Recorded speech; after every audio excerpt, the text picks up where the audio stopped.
Did you know that Britain was once the queen of beer and then suddenly lost an entire era? Hundreds of pubs, thousands of pints, legendary brews that people still whisper about, all vanished as if erased from history. What happened to these drinks, once the heart of lively nights out, family meals and festive celebrations? Why did beloved pints suddenly disappear from the taps, leaving only memories and legends behind? Today, we'll reveal shocking details, rare photos, stories of closed breweries, secret flavors that shaped a generation.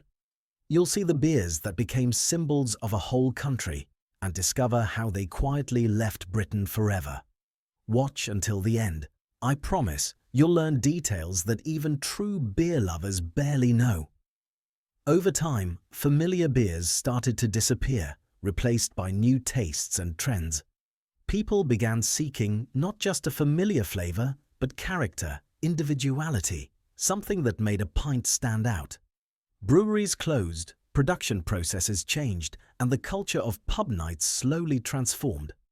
The traditional foams and bottles that once symbolized cozy evenings, seaside holidays, and friendly gatherings began to fade, almost as quietly as the evening sun.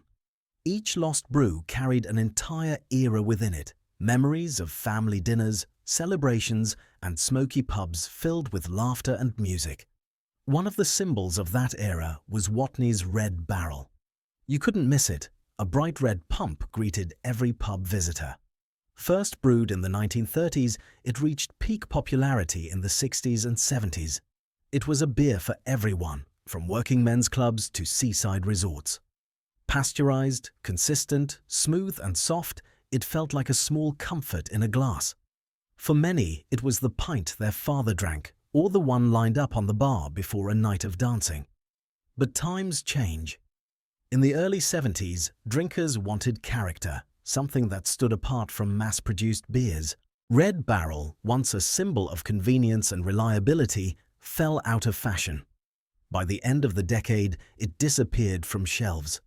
Yet even today, that red emblem brings back memories of smoky pubs, sticky carpets, and the hum of old jukeboxes, a Britain that no longer exists. Double Diamond was a beer everyone recognized if they turned on the TV in the 60s or 70s. Its light amber color and smooth taste created a sense of reliability, while a touch of sweetness added a hint of sophistication. Advertised as the pint for the modern man, confident, stylish, a little cosmopolitan, in reality it was just as common in working men's clubs as in upscale bars. Modest and dependable, Double Diamond won a place in people's hearts.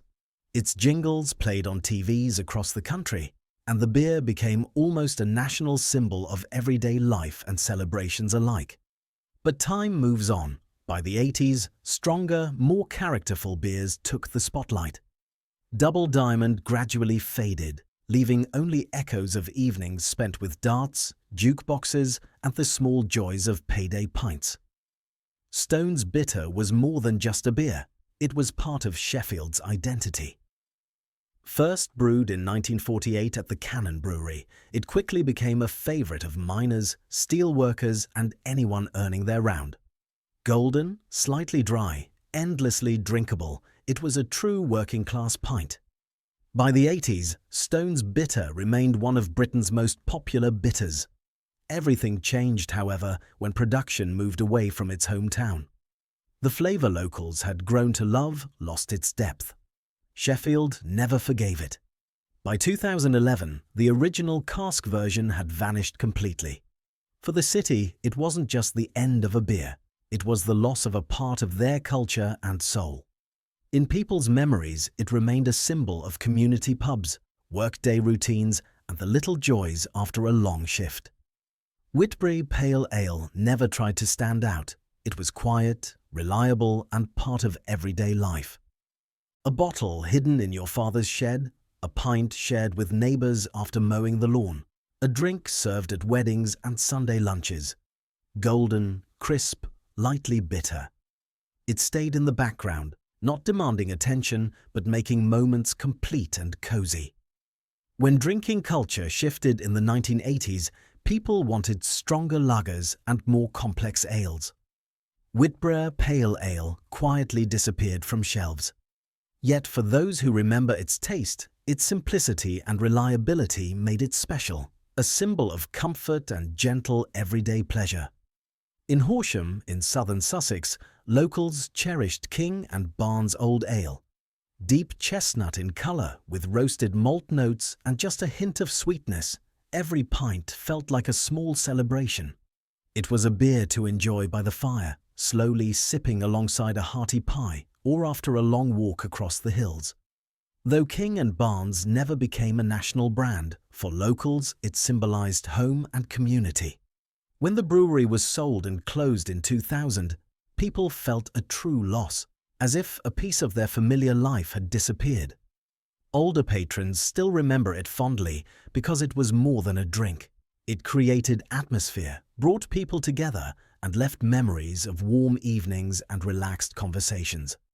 Bass was a true legend of British brewing. Its red triangle became the world's first registered trademark in 1876 and long symbolised quality and tradition. Brewed in Burton-upon-Trent, this beer travelled across the globe, standing for reliability and craftsmanship. In Britain, Bass was everywhere. Pub signs, football terraces, home tables. Ordering a pint with the red triangle meant guaranteed quality. But mergers and production changes gradually erased its identity. Today, the name survives, but the iconic pint that once filled every hand is now only a shadow of its past. Still, the red triangle evokes pride, heritage, and memories of a time when British beer led the world. Indoper Long Life was unusual and innovative for its time. Britain's first canned beer, launched in the 1950s, it quickly became popular. Pale, fizzy, and designed to last on the shelf, it was perfect for football matches, picnics, and trips to the seaside or countryside. Each can felt like a small celebration, freshness always at hand, wherever you were. By the 1980s, as stronger, mass-market lagers emerged, Indoper Long Life slowly faded away. Yet for those who remember, the crack of opening a can or the first sip at the seaside or before a match, it became part of Britain's changing soundtrack, a symbol of discovery and everyday joys. Not all lost beers were light and easygoing. Courage Imperial Russian Stout was a powerhouse in a glass. Dark, strong and rich with roasted flavour, it was originally brewed for export to the Russian court in the 18th century. Over time, it remained in Britain, warming drinkers through cold winters and becoming a beer for special occasions. It wasn't a daily pint, but its legendary status was unquestionable. By the 1990s, production stopped and it became a collector's item and a memory. For many, it symbolises a lost tradition of British brewing, strong, ambitious and truly world-class. Every sip recalled craftsmanship and history no longer found in every pub. In Scotland, Younger's No. 3 was the benchmark for a strong ale. Deep, malty and robust, it was a beer to sip slowly on a cold evening. It remained popular for generations, woven into everyday routines and local culture. But like many regional favourites, it gradually gave way to new brands and lighter, mass-market brews. Younger drinkers chose different flavours, while long-time fans watched their beloved pint quietly vanish from shelves. Today, Younger's No. 3 lives only in memory, symbolising the richness and diversity of regional brewing that once thrived across Britain. From Watney's Red Barrel to Younger's No. 3, these pints were more than drinks. Each carried a piece of history, the atmosphere of pubs, the laughter of friends, festive nights and quiet evenings at home. They reminded us of payday celebrations, seaside holidays, community gatherings and family meals. With their disappearance, a part of culture, habit and memory that shaped a generation was lost. And yet, in memory, the taste, aroma and feeling they gave remain. For those who remember them, these pints aren't just beer, they are symbols of a vanished era. Which of these do you remember? Which one would you bring back if you could? Share your stories, keep their spirit alive, and join us next time to walk again through British history, one cherished pint at a time.